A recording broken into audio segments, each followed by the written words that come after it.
Hey everyone, we've got ourselves a new featured location, SHURI'S Lab. And SHURI'S Lab, when you play a card there, you double its power. And this featured location is going to be present for the next 48 hours, and you have a 40% chance to hit it. Now, I had a whole bunch of brand new players come into the stream, and they were kind of confused about the location. The first thing I'll say is, remember, it's doubling its power. It's not doubling its on reveal, which I think a lot of people are getting confused about. Kamartage does the double on reveal. This is straight up doubling power. So playing someone like Lizard as a 2/5 comes a 2/10, right? So just bear that in mind. Now, in this video, I'm going to show you guys 3 different decks, one for pool 1, one for pool 2, one for pool 3, and I'll provide each of those decks with gameplay examples. And these decks are pretty good. I had a lot of success with them. We've been playing into the late hours of the night in order to test and refine these decks for you so that you guys can have success playing into SHURI'S Lab. So let's talk about deck number 1.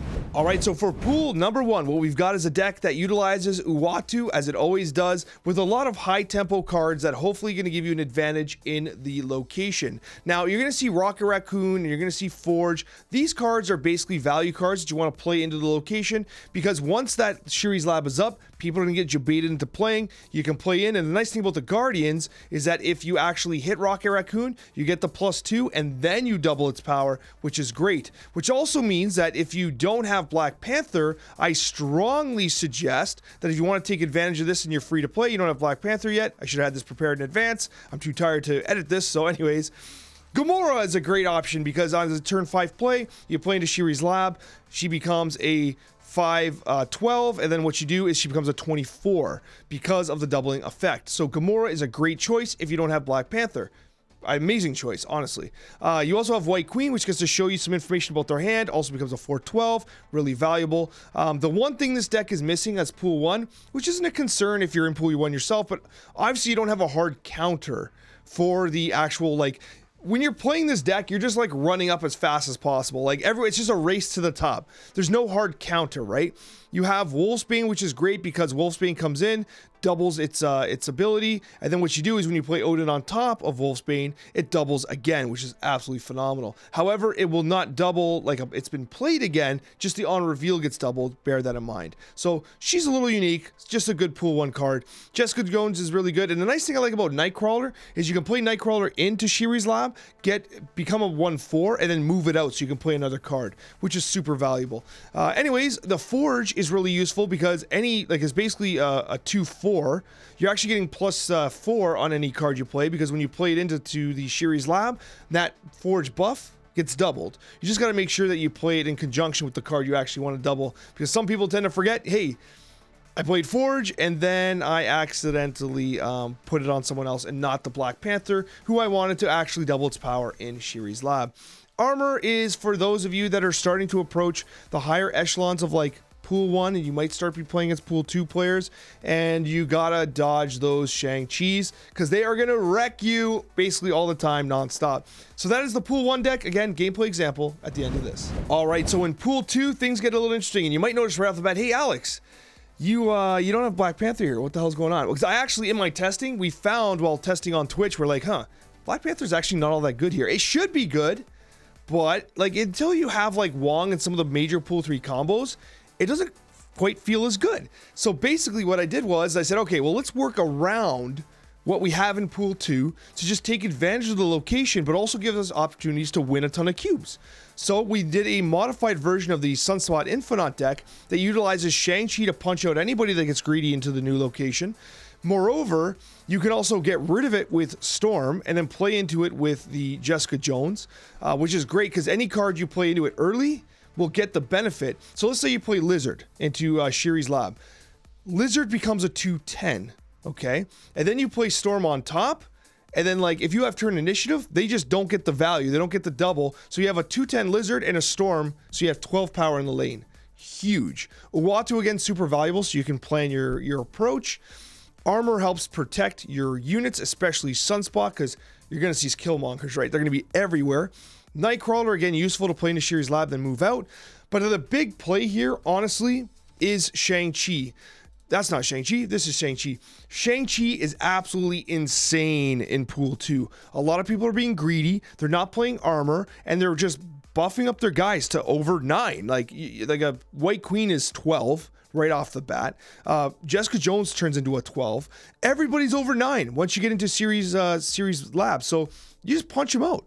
And the game's easy. So in Pool 2, I think that this is an absolutely phenomenal deck. And the reason why I absolutely love it is because it doesn't compromise anything. Like if you don't get the featured location, you still have a really good deck. So also Scorpion's really good because everyone's playing Black Panther right now. So, I mean, this is honestly the best one. If you want to rank up right now over these next 48 hours, this is the one. It is so good. I won so many games. It was so clean. It was so good. But honestly, it's a very well thought out, well performing deck for this featured location. All right, for Pool 3, I want to give you guys something really unique and really creative because I know a lot of other creators are going to be talking about, you know, kind of like the same kind of like, oh, Black Panther decks, stuff like that. I wanted to give you guys something totally unique so you guys can turn and be like, huh, I'm going to try something different here.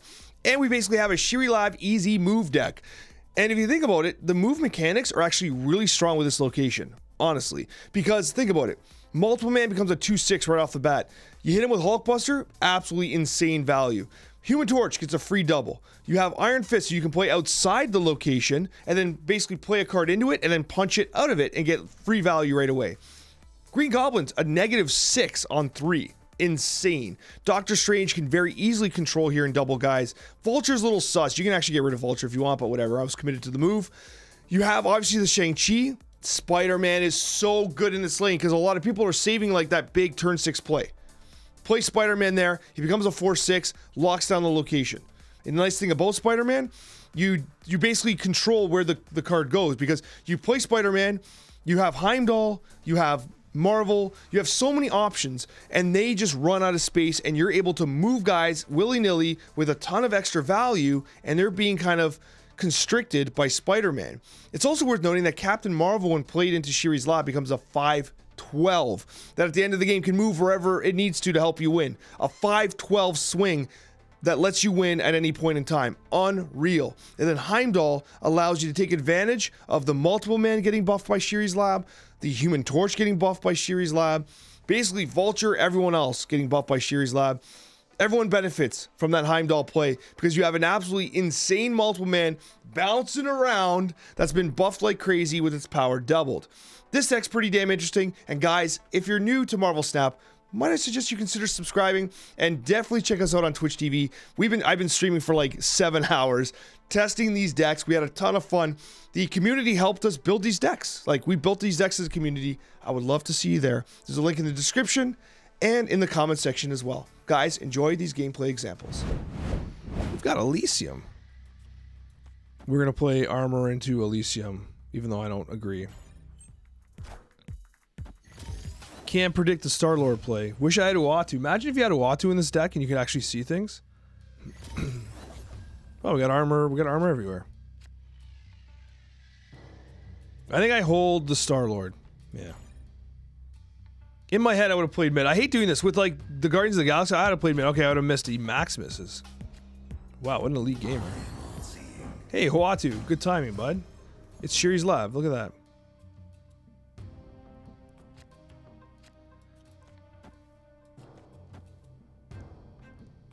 I don't think I play Rocket Raccoon here, no? Not at this point. The Nightcrawler's pretty clutch. So he plays Daredevil, but he storms. Oh, he had turn initiative. Good on him. Good on him, bud. You did it.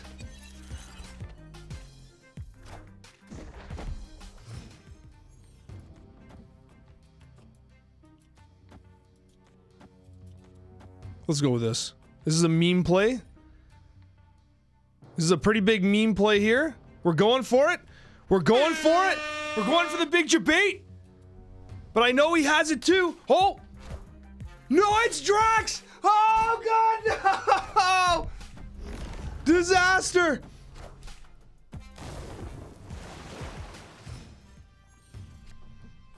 Disaster. Star-Lord. And then we play the Wolfsbane. And then what we do is we follow up with Odin for the memes. Proc Wolfsbane again. Proc Star-Lord again. We go. This is so sad. That Drax play was so clutch. How'd he know? He plays Shang-Chi. That's a little suspect. All right. I think we're going to win this game.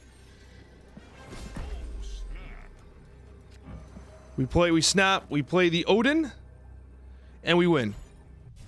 He plays 2 cards. We reproc Star-Lord and reproc Wolfsbane. Wolfsbane gets huge. This game's easy, folks. This game's easy. Absolutely mangled. Okay. That's a tie. The Doc Ox. So he's winning by 5. We win by 7. Oh my gosh, we actually do win. Good play with the Killmonger, though. Good play with the Killmonger. Gotta respect it. I like how he played the Storm. It was a perfect example, like this game, the way he played Storm to deny SHURI'S LAB with the Daredevil. It was pretty solid. I really like that. I think that's definitely a consideration when playing this deck, right? Like, so knowing that, like, when you play Storm, play a card before, and then you get the buff, then you actually knock it out is kind of important. It's also worth noting that when you play Storm or Scarlet Witch, that you don't actually get the buff before you actually destroy the location. So, SHURI'S LAB, let's go. Okay, we are going to play this here. We have Project Pegasus as well. So we're actually going to hopefully pull armor soon. Oh man, we need armor. No, he's going to have Killmonger. Unbelievable. We need armor right now. Please give me armor or else this is a huge grief. We need armor, please. I am going to get Killmongered so effectively. It's going to be huge sad. Lizard going into SHURI'S LAB. Please draw Killmonger. Not Killmonger. Not, dude, you do not draw Killmonger. I need armor right now. I need armor right now. Yes! Yes! There is hope! There are dreams! And we just might win this game. We just might do it. And I think what we do here is we snap, we actually play... We play Nightcrawler, Uatu, and we play Storm. Okay? We can move these guys out, but at the end of the day, we have turn initiative, which means we get the buffs, they don't. Let's go. So, we drop the armor. We play Nightcrawler for plus 4, or plus 2. We play Uatu to 4, this guy's gonna retreat. We play the Storm, we get rid of the location, so we're at 20, he does not get the buff.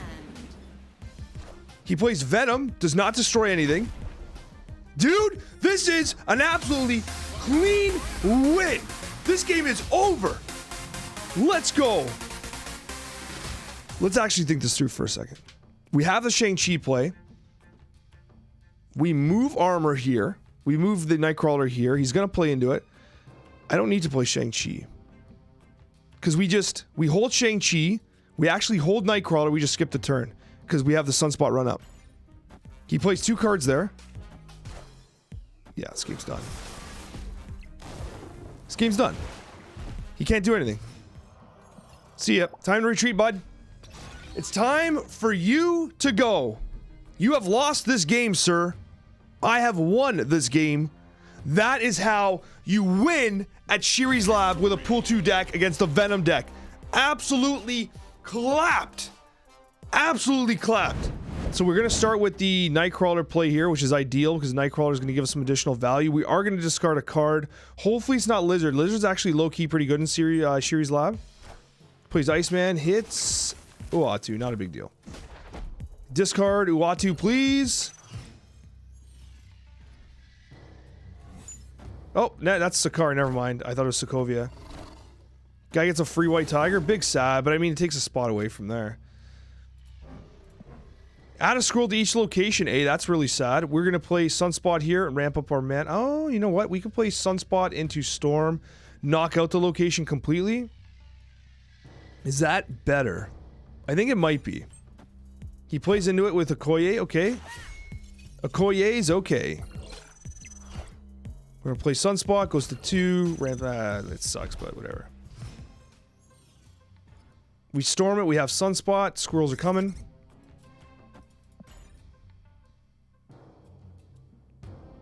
Now, we kind of want to pull Jessica Jones here.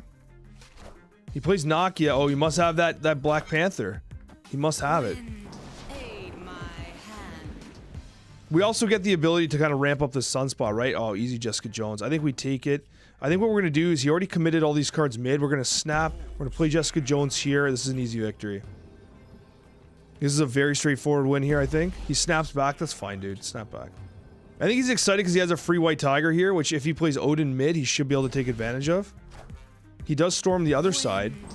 So yeah, he's going to play Odin mid.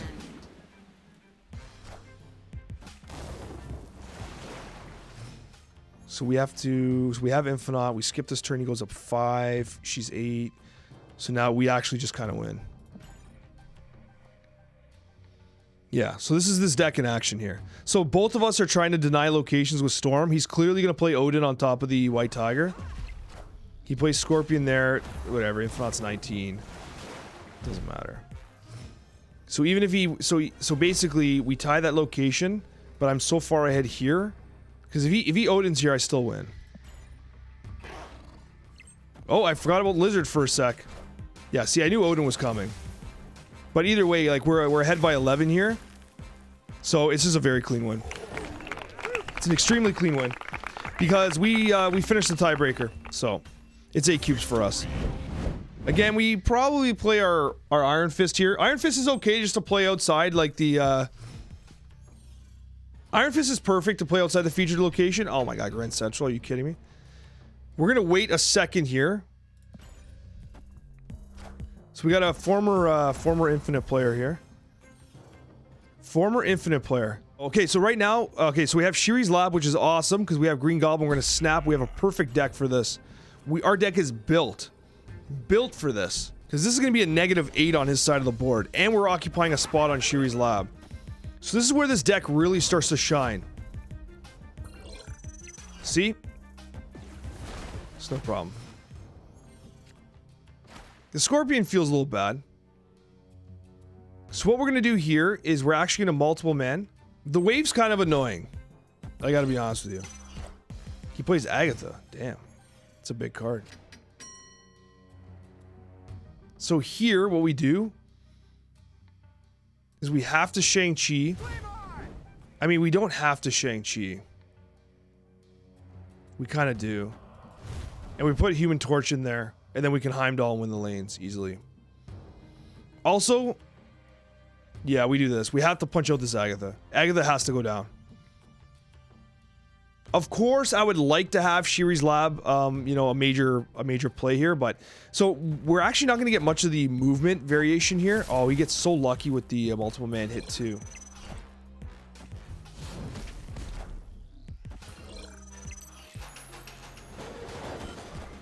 He gets Ghost Rider. So we lock down that location. So we just win. We won. This game's done. Because we do this, those guys get massive, yeah. So that's exactly, it's a perfect example of how this deck works. And you would have seen, he did escape, but you see exactly the way it works. We move Human Torch, we move multiple man. SHURI'S LAB basically doubles their ability, you get additional value. Captain Marvel goes there. Realistically though, we would have played Captain Marvel into SHURI'S LAB. She'd become a 12, and then she'd have the option of moving wherever she wants. Extremely easy game. And again, like, you really see the value of Green Goblin. Obviously, Shang-Chi's huge as well, because look, he could have taken out Spider-Woman very easily. So, you know, a very straightforward game from a Pool 3 perspective.